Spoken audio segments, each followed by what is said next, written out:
So now, seller's representations. So this says that the seller's representations contained in this paragraph shall survive the closing. So what that basically means is that if your seller lies to the buyer about this kind of stuff, then they could be sued after the closing. And it gets a little complex and a little weird because you just need to understand what it's saying. It's saying that the seller has no knowledge of any of these things, nor has the seller received any written notice from any association or governmental entity regarding any of these things. So in other words, he has not been notified that there's any pending rezoning.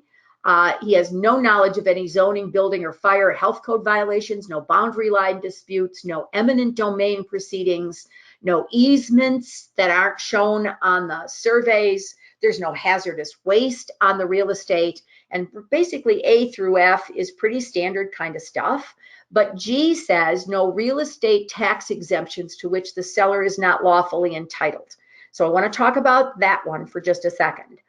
What we're saying here is that we have some we have some buyers who have bought property, and when they bought that property, there was a homestead exemption in place. And they are investors, but they have never done anything, and that homestead exemption, by mistake by the county, no doubt, is still in place. They're not entitled to a homestead exemption. They are not they do not own or occupy that property. So what we're saying, and when we do the proration of the taxes, it's going to be on the last known tax bill. Well, the last known tax bill was for a couple who homesteaded. In other words, they lived in the property, and this guy's taxes could have been $3,000, $4,000, $5,000 more. So he's got to disclose if he's got any exemptions on there, which he's not entitled to. H says, to the best of his knowledge, there are no improvements to the real estate for which the required initial and final permits were not obtained. So what this is saying is that, for example, if this seller had finished off his basement, that he basically went and got his permits. Not only did he get his permits, but he went through all of the inspections that were required for those permits, and he got a final occupancy permit after the work was done. If he did not get permits, then he has to disclose to the buyer he did not get the permits. The buyer then will decide whether or not he still wants to purchase this property without the permits. I've talked to many attorneys about this. Many of our pretty active, busy attorneys, and basically what they've told me is it's about 50-50 depending on what they didn't get the permits for. So your seller does have to disclose it if they didn't get the improvements. Now remember, this is to the best of their knowledge. So if I bought a house 5 years ago, 10 years ago, and the basement was already finished, I have no way of knowing whether that previous owner got a permit. So my disclosure would be, I've got nothing to disclose. As far as I know, all of the permits were obtained. This is really only if they know for sure that there were no permits obtained. So they would just, in the counter back, my seller would just say, we cannot leave line 295 in the contract because I didn't get the permits for, and maybe it's I replaced my toilet. Maybe it was I replaced my water heater.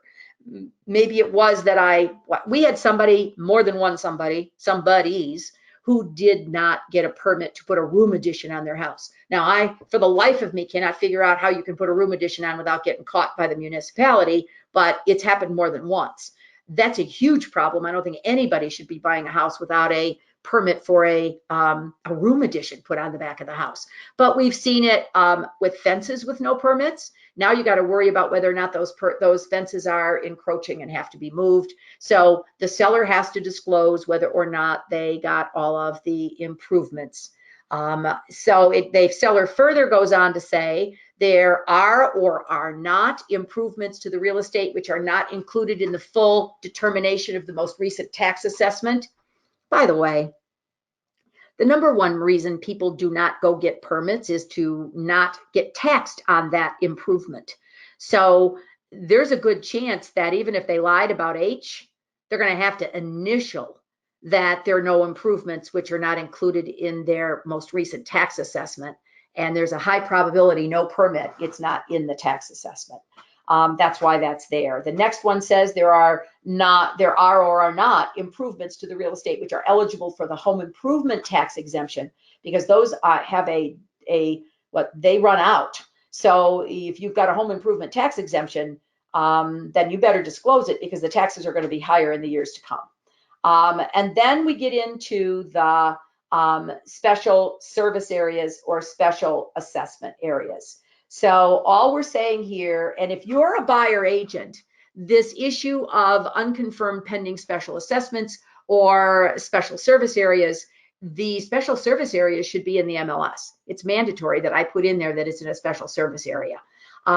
If you are a buyer agent, it would seem to me that unless you have been told about any of these 4 things, that I am not initialing, or I'm checking the box that says there are not improvements which are not included, there are not improvements which are eligible, there is no unconfirmed pending special assessment, and it is not located within a special assessment area. My buyer is I'm gonna check not. My buyer is going to initial it, and now the burden is on the listing agent when they go through this contract to say to the seller, can you initial this, attesting to the fact that none of these things are in place? And when the seller comes back and says, no, I can't, I don't have my finished basement in the most recent tax assessment or whatever, or there is a pending special assessment, then the listing agent is going to just, and so let me just say that when you have an offer on my listing, and I should have done this in the beginning, there's one of 2 ways the counter offer is going to happen.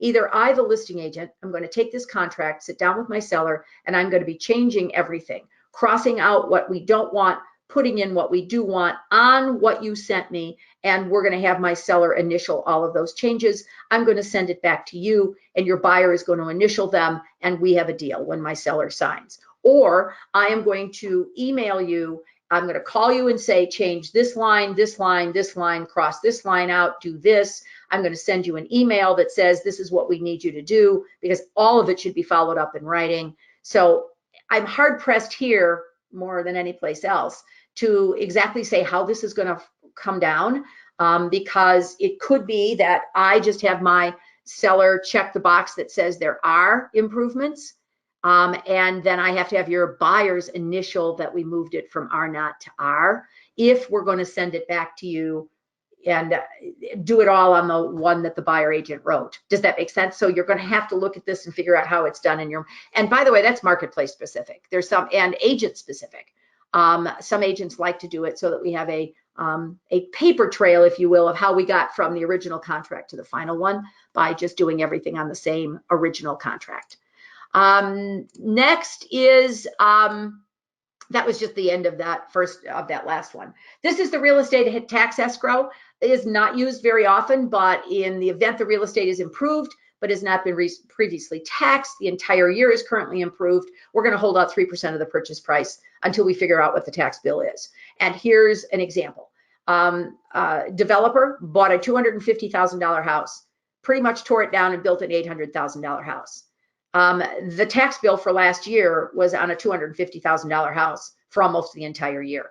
Well, the tax bill might have been, let's say it was for 5 months, it's 8 months of the year, but now we've got to figure out the taxes for the last 4 months of the year, and this next coming year are going to have to be factored on the $800,000 house. So it's only if there's been a huge change in the property and it was not taxed. Same thing happens if it was vacant land and now we built a house. So the vacant land is how it was taxed. We may have to adjust those taxes. So that's what that one is for. This just defines business days and hours, but I do need to explain real quick. You'll see something in here jumping out at you, I'm sure. Business hours are defined as 8 a.m. to 6 p.m. Chicago time.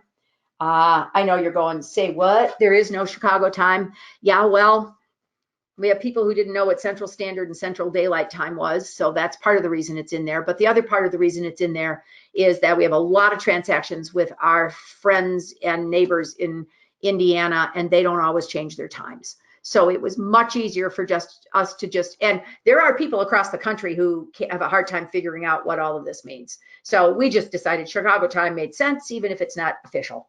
And then it says, in the event the closing or loan contingency date in this contract does not fall on a business day, we automatically make it the next business day, so we don't have to be making counter offers. So if I put the wrong closing date in there, I put a closing date in there that turns out to be a Sunday because I didn't look at a calendar when I wrote it up, or the loan contingency date calls for 45 business days.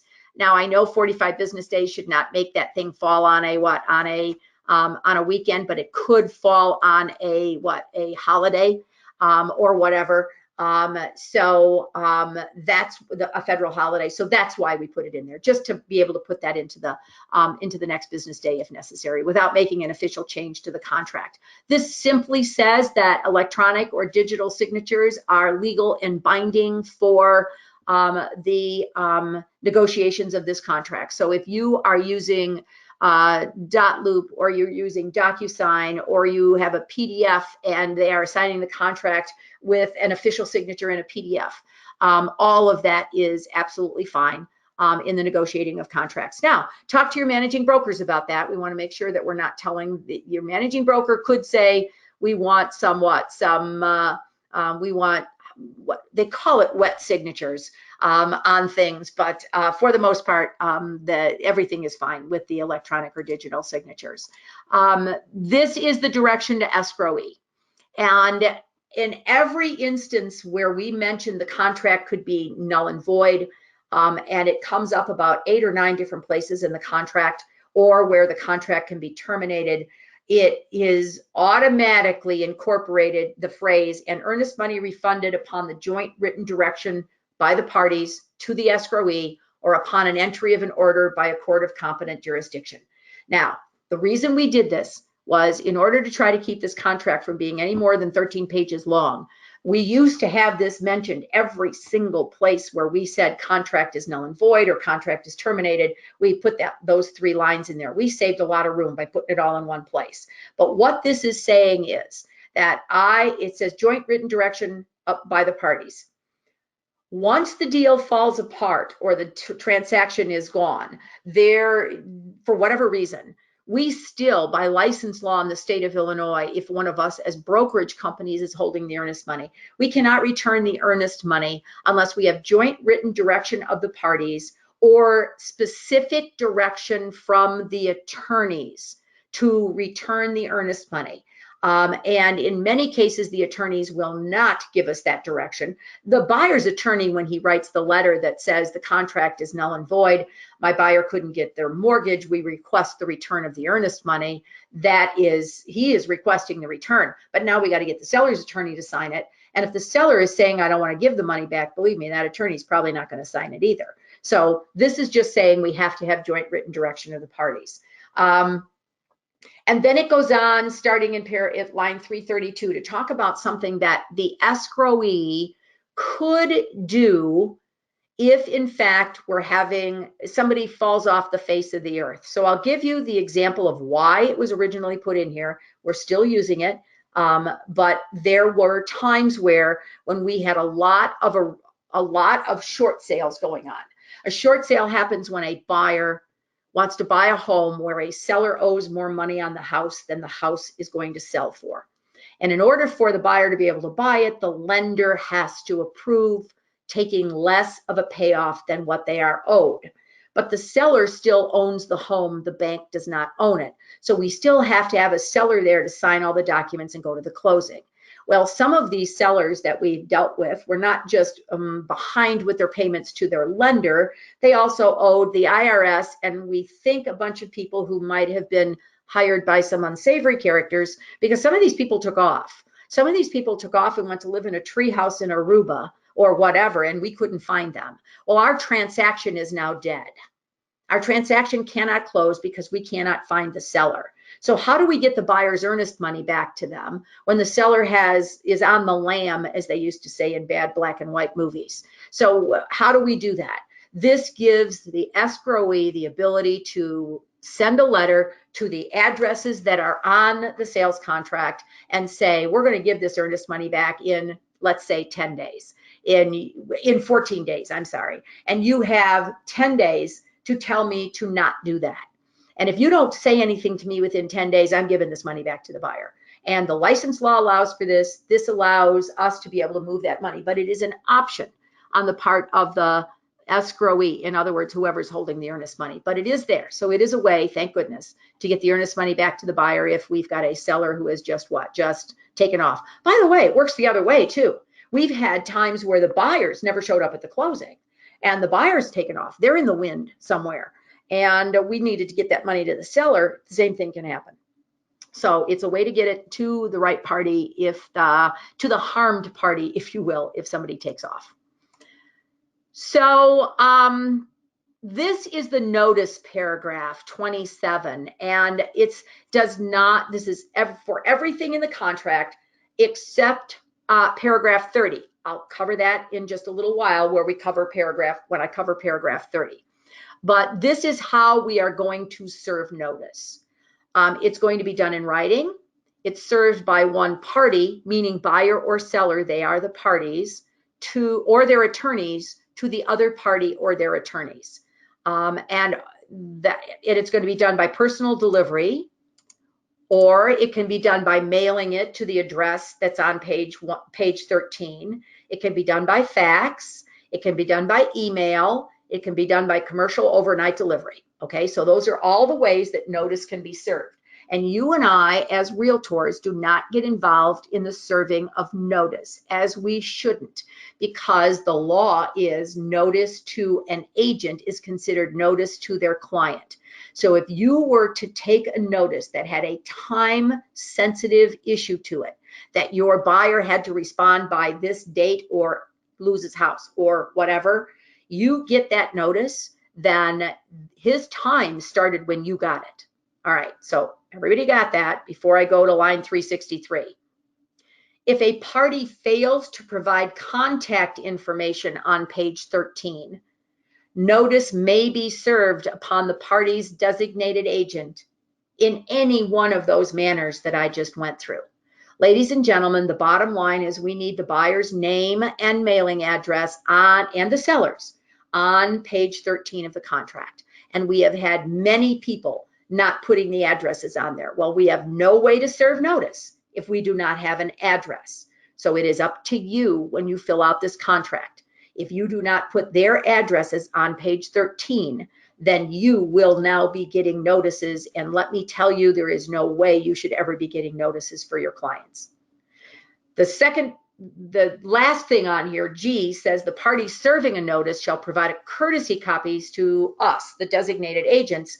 Failure to provide such courtesy copies shall not render the notice invalid. So we cannot make the attorneys keep us in the loop when they are sending things to the other attorneys or to the parties. And some of the things they're sending are confidential and we should not have those. Okay, so we know that. We're only talking about courtesy copies of stuff that affects the transaction. So this was our attempt to try to get the attorneys to keep us in the loop. If you are still working, if your buyer, let me start differently. No attorney that's on your recommended attorney list should be keeping you out of the loop. Does that make sense? So all of the ones you are recommending should keep you informed. If your seller or buyer are using an attorney that does not keep you informed, the only way that you can fix that is that your client, their client, same person, they have to give them something in writing that says, I want you to keep my agent involved in the transaction. So just know that this is an attempt to solve a problem, because sometimes if we don't know what's going on, we can't even get the transaction to the closing table because we totally don't know. So we're giving it our best shot. But remember, if that still doesn't work, you're going to have the client tell the attorney to keep you informed. Okay. All right. So this just says that time is of the essence. And it's just a reminder to everybody that the prevailing party, if we have to sue each other, is entitled to collect reasonable attorney fees, costs from the non-prevailing party, and that we need to move forward in this, and dragging our feet is not in the what is not part of the performance. But very importantly, it talks about the getting reasonable attorney fees if somebody ends up suing the other party.